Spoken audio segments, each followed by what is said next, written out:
48 টংলা LACৰ বাগৰুম্বা যি প্ৰেক্টিছ প্ৰথম আৰম্ভ হ'ব এইমাত্ৰ।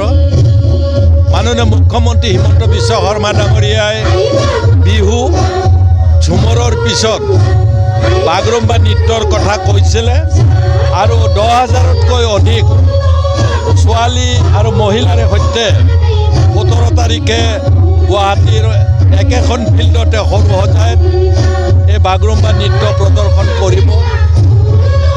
আমি মুখ্যমন্ত্ৰী ডাঙৰীয়াক বিশেষকৈ সেই জনগোষ্ঠীৰ হিচাপে ধন্যবাদ দিছোঁ। সকলো জনগোষ্ঠীৰ কলা সংস্কৃতিক ৰাজ্য, ৰাষ্ট্ৰ আৰু আন্তঃৰাষ্ট্ৰীয় পৰ্যায়লৈ চিনাকি কৰাই দিয়াৰ কাৰণে যি মহৎ প্ৰচেষ্টা কৰিছে, তাৰ বাবে মই টংলা সমষ্টিৰ দায়িত্বত থকা বিধায়ক হিচাপে তেখেতক ধন্যবাদ জ্ঞাপন কৰিছোঁ। আৰু 17 তাৰিখৰ যিটো কাৰ্যসূচী, তাৰ কাৰণে আমাৰ ইয়াৰ পৰা টংলা সমষ্টিৰ পৰা অতি কমেও যি 1500 গৰাকী ছোৱালী যাব, তেওঁলোক আজিৰ পৰা প্ৰেক্টিছ আৰম্ভ কৰিব। আমি আশা ৰাখিছোঁ প্ৰত্যেকগৰাকী বড়ো ছোৱালী আৰু মহিলাই বাগৰুম্বা নৃত্য জানে, যেনেকৈ প্ৰত্যেকগৰাকী অসমীয়া ছোৱালীয়ে বিহু নৃত্য জানে। মাত্ৰ প্ৰয়োজনটো আছে ডিচিপ্লিনটো। 10,000 11,000 ল'ৰা ছোৱালীৰ মাজত ডিচিপ্লিনটো আনি দিবৰ কাৰণে আচলতে ৰিহাৰ্চেলটো। গতিকে এইটো সুকলমে হ'ব বুলি আশা ৰাখিছোঁ। আৰু আগন্তুক দিনত আমি গোটেই বিশ্ব দৰবাৰত এই বাগৰুম্বাই আৰু এটা পদক্ষেপ আগুৱাই যাব বুলি আশা ৰাখিছোঁ। আৰু লগে লগে যিসকল বাদ্যযন্ত্ৰী, যিসকল লিডাৰ আছে, ইয়াৰ অৰ্গেনাইজাৰ আছে, তেখেতসকলকো ধন্যবাদ জনাম। তেখেতসকলৰ কাৰণেই একত্ৰিতভাৱে আমাৰ টংলা সমষ্টিৰ এই নৃত্যৰতা যিখিনি মহিলা আছে, ছোৱালী আছে, তেওঁলোকে আগুৱাই যাব, মই আশা ৰাখিছোঁ। যেহেতু বাগৰুম্বা মেঘা বাগৰুম্বা দেখাবলৈ গৈ আছে, কি ক'ব আপুনি? হয়, খুব এটা আদৰণীয় সাংস্কৃতিক বিভাগৰ এটা পদক্ষেপ।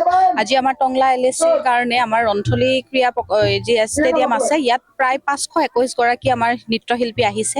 আৰু তেওঁলোকৰ আজিৰ পৰা আনুষ্ঠানিকভাৱে তেওঁলোকৰ যিটো ৰিহাৰ্চেল বা আখৰা, যিটো তেওঁলোকে 17 জানুৱাৰীত গুৱাহাটীস্থিত আমাৰ সৰু-সজাই ষ্টেডিয়ামত মাননীয় ভাৰতৰ প্ৰধানমন্ত্ৰী নৰেন্দ্ৰ মোদী ডাঙৰীয়াৰ সন্মুখত পৰিৱেশন কৰিব, সেই অনুষ্ঠানৰ আজিৰ পৰা আনুষ্ঠানিকভাৱে আমাৰ আখৰাটো আৰম্ভ হৈছে। আৰু ইয়াত খুব এটা সুন্দৰ পৰিৱেশ আচলতে আমি দেখিবলৈ পাইছোঁ, খুব আনন্দিত হৈছোঁ। আমাৰ কলাইগাঁও সমষ্টিৰ সন্মানীয় বিধায়ক ডাঙৰীয়া আহিছিলে এই অনুষ্ঠানটোত, জিলা আয়ুক্ত ডাঙৰীয়া উপস্থিত আছিলে, আৰু আমাৰ প্ৰসন্ন বড়ো ডাঙৰীয়াই এই অনুষ্ঠানভাগি আনুষ্ঠানিকভাৱে আজি উদ্বোধন কৰিলে। আমি খুব আশাবাদী যে আমাৰ টংলা সমষ্টিৰ পৰা যিখিনি শিল্পী তাত যাব, তেওঁলোকে খুব সুন্দৰ প্ৰদৰ্শন কৰিবলৈ সক্ষম হ'ব। আৰু আমি এইটোক লৈ জিলা প্ৰশাসনৰ তৰফৰ পৰা আমি তৎপৰভাৱে আমি যিমানখিনি যাৱতীয় ব্যৱস্থা ল'বলগীয়া আছে, আমি গোটেইখিনি লৈছোঁ। আৰু এইখিনিয়ে আৰু ভাল লাগিছে আচলতে, বহুত সুন্দৰ এক পৰিৱেশ, এক সাংস্কৃতিক পৰিৱেশৰ আমি ইয়াত সূচনা হৈছে বুলি আমি অনুভৱ কৰিব পাৰিছোঁ। আচলতে আমাৰ 3 দিনীয়া আখৰা হ'ব। 3 দিনৰ পিছত আমাৰ গুৱাহাটীতো তেওঁলোকৰ আখৰা অনুষ্ঠিত হ'ব। সম্ভৱতঃ 3 দিনৰ কাৰণে আমাৰ প্ৰশিক্ষকসকল, মাষ্টাৰ ট্ৰেইনাৰসকল ইয়াত আছে, মুখ্য প্ৰশিক্ষক আছে, তেওঁলোকৰ তত্বাৱধানত আমাৰ গোটেই শিল্পীখিনিয়ে ৰিহাৰ্চেল ইয়াত কৰিব 3 দিনৰ কাৰণে। আৰু তাৰ পৰৱৰ্তী পৰ্যায়ত গুৱাহাটীতো তেওঁলোকৰ একেধৰণৰ আখৰা হ'ব। অসমৰ গোটেই যিমানবিলাক 5খন জিলাৰ পৰা যিখিনি শিল্পী আহিব, সকলোৱে একগোট হৈ পেলাই তাত আখৰা কৰিব। আৰু 17 জানুৱাৰীত তেওঁলোকৰ যিটো ফাইনেল পাৰফৰ্মেঞ্চ বা তেওঁলোকে পৰিৱেশনটো তাত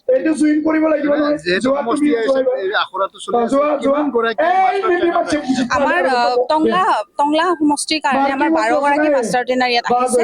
আমাৰ স্থানীয় যিখিনি আমাৰ শিল্পী আছে, তেওঁলোকৰ পৰা মাষ্টাৰ ট্ৰেইনাৰ তেওঁলোকে নিৰ্বাচিত কৰিছে, আৰু সেইখিনি আমাৰ গোটেই ছোৱালীখিনিক ট্ৰেইন আপ কৰিব। ধন্যবাদ।